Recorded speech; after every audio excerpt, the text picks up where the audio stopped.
Hi everyone, this is Samit from Talks on Ground. कैसे हैं आप लोग? So today we are talking about a very important issue, and which is basically the technology war that is going on between India and the US.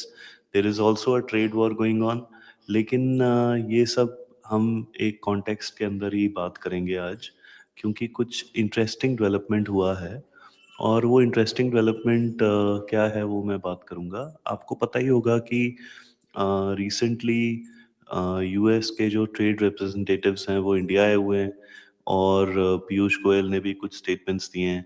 लेकिन honestly speaking the more important thing is the actions on the ground, और हम इन actions को ही decipher करेंगे। तो सीधे चलते हैं important developments की तरफ। तो सबसे पहले हम देखेंगे कि माइक्रोसॉफ्ट ने बोला है हम $17.5 बिलियन इंडिया में इन्वेस्ट करने वाले हैं टू ड्राइव एआई डिफ्यूजन, मतलब कि पॉपुलेशन को हम एआई का अधीन बनाएंगे। That's the only nice way of putting it. फिर दूसरा एक और है जो कि आपने कुछ दिन पहले सुना होगा, but it is important to note कि गूगल हैज सेड कि they will invest $15 billion on AI data center. ये आंध्रा में आ रहा है, तो आप काउंट करते जाइए। 32.5 तो ये हो ही गए, है ना? फिर हम चलते हैं एक और की तरफ। एक नया और आया है और वो है अमेज़न का। तो अमेज़न कह रहा है कि हम $35 बिलियन इन्वेस्ट करेंगे, तो 32 एंड अ हाफ प्लस 30, ये तो हेडलाइन वाले हैं। They are 10-15 others, so totally you are looking at almost, it will come to close to $100 billion. तो $100 बिलियन अगर if the US tech is going to invest in India, तो उसका एक क्या कहते हैं, एक सिग्निफिकेंस है, उसका एक इकोनॉमिक इम्पैक्ट है, उसका एक एम्प्लॉयमेंट इम्पैक्ट है, उसका एक जियोपॉलिटिकल इम्पैक्ट है, उसका एक टेक्नोलॉजी इम्पैक्ट है, उसका एक अ, आप कह सकते हो एक मोदी के स्टेचर पे इम्पैक्ट है, एक मोदी और ट्रम्प के जो आपस में रिलेशनशिप है उस पे भी इम्पैक्ट है। लेकिन हम इन सब पे ना जाके हम ये देखेंगे इसका इंडियन इकोनॉमी पे क्या इम्पैक्ट होता है। तो सबसे पहले मैं आपको एक बहुत ही इंटरेस्टिंग डेटा दिखाता हूँ। तो आप देखो कि इंडिया की जो जीडीपी है और अमेरिका की जीडीपी में कोई कंपैरिजन नहीं है। मतलब they are at 70-80 thousand dollars per year, we are at 3,000, so that's 27 times, right? But when the जब ये काम करते हैं जीवीएज में, मतलब ग्लोबल वैल्यू चेन में, और सॉरी जो ग्लोबल कैपेसिटी और कैपेबिलिटी सेंटर हैं जीसीसीज, उसमें जब ये लोग काम करते हैं तो ऑलमोस्ट $21,000 की जीडीपी, मतलब पर कैपिटा इनकम वो अर्न करते हैं, विच इंडियन इंडियन रुपीस करीब 20 लाख रुपए आप लगा लो। तो 20 लाख रुपए में उनको वो प्रोडक्टिविटी मिल जाती है जो वो 80,000 पे कमा रहे थे, और इसलिए उन्हें ऑलमोस्ट वन फोर्थ पे मैन पावर भी मिल जाती है, टैलेंट भी अच्छा होता है, काम भी हो जाता है। So they are able to manage their work. अब इसमें ये बहुत इम्पोर्टेंट बात है कि हम ये समझें कि ये किस कॉन्टेक्स्ट में सारा इन्वेस्टमेंट आ रहा है। और ये कॉन्टेक्स्ट बड़ा इम्पोर्टेंट होता है, इसको आप हल्के मत लेना। आप सोचो कि अमेरिका ने 50% टैरिफ हमारे ऊपर डाला है। अब बात यह है कि उनके कुछ डिमांड्स हैं जो इंडिया मीट नहीं कर सकता या नहीं करना चाहता या नहीं करेगा इवेंचुअली, और इंडिया के कुछ रिक्वायरमेंट्स हैं जो कि अमेरिका नहीं करना चाहता, और उनके मन में बेसिकली ये है कि भी इंडिया ना बढ़े आगे और हम बढ़ते रहें। क्यों? क्योंकि they don't want any competitor to come up. और उन्हें लगता है यार ये चाइना को तो हमने पैसे दे दे के, टेक्नोलॉजी दे दे के, मार्केट दे दे के आगे बढ़ाया, इंडिया तो उसके बिना ही आगे बढ़ रहा है। यस, अमेरिका के ऊपर डिपेंडेंस है, बट जितनी चाइना की थी इस स्टेज ऑफ डेवलपमेंट में, उसके कंपैरिजन में इंडिया की बिल्कुल कम है डिपेंडेंस। इवन जो एक्सपोर्ट्स हैं, गुड्स के एक्सपोर्ट्स, उसमें भी हमारा डिपेंडेंस उनके ऊपर सिर्फ 15-20% है। और गुड्स एक्सपोर्ट इंडिया की जीडीपी में सिर्फ करीब करीब 10% ऑफ जीडीपी है। तो ओवरऑल इम्पैक्ट कितना हुआ है? 2% ऑफ जीडीपी, जिसमें से 1% पे उन्होंने टैरिफ लगाया हुआ है।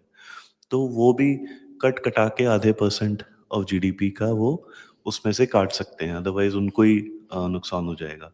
तो आप देखो कि despite being a superpower they are not able to stop Indian economic growth. एक हाँ, रुकावट डाल रहे हैं, थोड़ा सा कम कर रहे हैं, बट इंडिया ने अपने सिस्टम्स इतने अनप्रोडक्टिव, इतने सारे रेगुलेशन हैं, इतने सारे हिकअप्स हैं कि हमारी ग्रोथ इनेबलमेंट की वजह से नहीं होती है, हमारी उसके बावजूद होती है।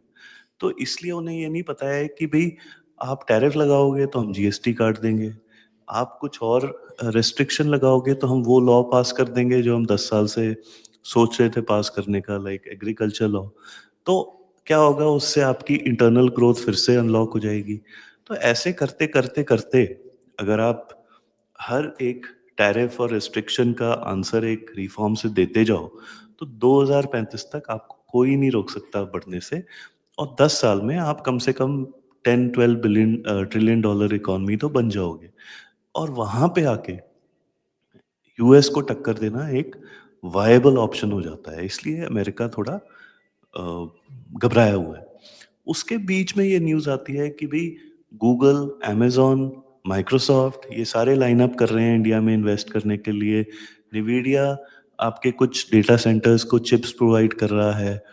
तो ये सारी चीज़ें ये दिखाती हैं कि भई व्हाटएवर ट्रम्प इज़ सेइंग और जो ट्रम्प कर रहे हैं और जो उनकी इंडस्ट्री सोच रही है और कर रही है, उसमें थोड़ा-सा अब गैप है। अब मैं ये नहीं कह रहा कि गूगल इंडिया में इन्वेस्ट कर सकता है बिना व्हाइट हाउस के अप्रूवल के। लेकिन वो डेफ़िनेटली ये ज़रूर कर सकते हैं कि वो कहें कि भई आप हमें करने दो, नहीं तो हम जितना इन्वेस्टमेंट यूएस में करना चाहते थे उतना नहीं कर पाएँगे। So they also have leverage, क्योंकि उनकी लॉबीज़ हैं वहाँ पे and they might be supporting Trump और not supporting, but the fact is it's a two way street. ये ऐसा नहीं है कि भई ट्रम्प ने कुछ बोला तो उन्हें वो ही करना पड़ेगा, they can also push back. तो हम आगे देखते हैं इसका इंडिया पे थोड़ा-सा इम्पैक्ट क्या होगा। अब अगर आप देखो इसका इम्पैक्ट बिलियंस ऑफ डॉलर्स में है और ओवर टाइम ये बहुत बड़ा हो जाता है। अब आप देखो कि हमारा आउटपुट जो है वो ऑलमोस्ट 100-200 बिलियन डॉलर्स, मतलब $241 का आउटपुट बन जाता है just because of these global capability centres. अब ये कॉल सेंटर से इस तरीके से अलग है कि कॉल सेंटर में तो आप फ़ोन लेते थे, कस्टमर सर्विस करते थे।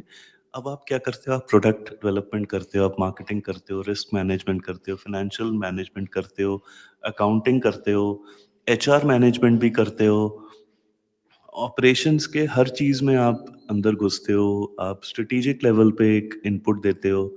और ओवर टाइम अगर कोई भी कंपनी 5-6 साल यहाँ रह गई, उसके बाद यहाँ से हिलना उसके लिए बड़ा मुश्किल है। Because you have trained manpower, you have a dependency. अब नई जगह जाओगे, कैसे करोगे आप उसको मैनेज? फिर आप देखो कि इसका डायरेक्ट कंट्रीब्यूशन 143 बिलियन बोल रहे हैं 2030 तक, और अभी 76 बिलियन है, ऑलमोस्ट 2% ऑफ जीडीपी। तो 2% ऑफ जीडीपी प्लस 100 बिलियन का इन्वेस्टमेंट, और उसकी वजह से जो इम्पैक्ट है, और ये मेरे ख्याल से एक अंडर एस्टिमेशन है। ठीक है, ये कम से कम 250-300 बिलियन जाएगा। और फाइनली अगर आप इस सबको एक ऐड करोगे, तो ये दिखता है कि अमेरिकन टेक्नोलॉजी ने ये बोला है, and maybe there is some tacit approval from Trump, कि भाई we are not leaving India. अब किसको नहीं याद है कि अभी रिसेंटली एक इंडियन कंपनी ने अपना एक चैट निकाला था रताई और ज़ो ने, और वो उसकी वजह से बहुत सारे कस्टमर्स उस पे चले गए ऐप पे। अगर उस ऐप पे आप जाओगे, तो आप व्हाट्सऐप यूज़ करोगे क्या? आप नहीं करोगे। और व्हाट्सऐप का लार्जेस्ट मार्केट इंडिया है। तो with in a few days आपने ये न्यूज़ सुननी अ, स्टार्ट हो गई थी कि भी गूगल ने इतना इन्वेस्ट करा, माइक्रोसॉफ्ट ने इतना करा, अमेज़न इतना करेगा, ब्ला, ब्ला, ब्ला। तो इसका क्या मतलब है कि हमारी जो गवर्नमेंट है वो प्रिपेयर्ड थी। और ये काम मेरे को जो पता है वो ऑलमोस्ट 5 साल से चल रहा था कि अपना एक ऑपरेटिंग सिस्टम हो, भारत ओएस है, और ज़ोहो कुछ ऐप्स बना रही थी, कोई और कंपनीज़ भी बना रही हैं। तो हमारा डिफेंस और गवर्नमेंट डिपार्टमेंट्स तो उन पे रहेंगे ही, लेकिन कंज्यूमर लेवल पे भी, एक पॉपुलेशन लेवल पे भी अब हम तैयार हैं कि हम उन उन ऐप्स को, उन टेक्नोलॉजीज़ को स्केल कर सकें। और हम यूपीआई को तो कर ही दिया है हमने, which is a global leader in payments, in real time online payments.